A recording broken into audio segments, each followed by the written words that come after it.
ఇవాళ మనం చందమామ కథల నుండి కీటక జాతుల గురించి తెలుసుకుందాం. ఈనాటి ప్రపంచంలో 6 లక్షల కీటక జాతులు ఉన్నాయి. ఒక్కొక్క జాతిలోనూ అసంఖ్యాకమైన కీటకాలున్నాయి.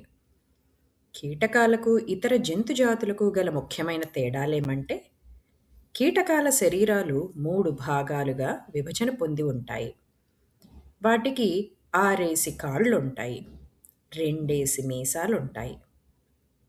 చీమలు, ఈగలు, దోమలు, చిమ్మటలు, సీతాకోకచిలుకలు, మిణుగురు పురుగులు, ఇలకోళ్ళు, కీచురాళ్ళు, మిడతలు, గొల్లభామలు, తూనీగలు, తుమ్మెదలు, కందిరీగలు, బొద్దింకలు, చెదలు, పేలు, పురుగులు, నల్లులు మొదలైనవి కీటకాలు.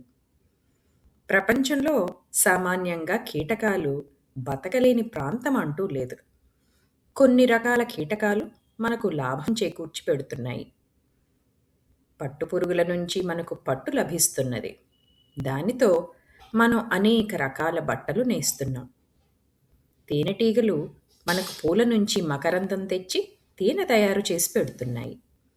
అందుచేతనే మనం పట్టుపురుగులను, తేనెటీగలను ఒక పరిశ్రమగా పోషిస్తున్నాం. కీటకాలలో రెక్కలు లేనివి, 2 రెక్కలున్నవి, 4 రెక్కలున్నవి కూడా ఉన్నాయి. ఇవి రకరకాల ఆహారాలు తింటాయి. మట్టితో గూళ్ళు కట్టే కందిరీగలు చిన్నతనంలో మాంసాహారులుగా ఉండి పెద్దయ్యాక శాకాహారులుగా మారతాయి.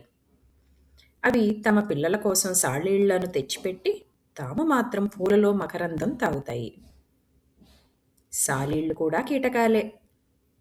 ఒక రకం కీటకం మరొక రకం కీటకాన్ని తినటమేగాక కొన్ని కీటకాలు తమ జాతి వాటినే తింటాయి.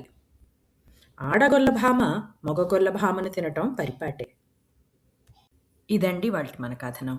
మళ్ళీ ఇంకొక కొత్త కథనంతో మీ ముందుంటాం. అంతవరకు సెలవు మరి.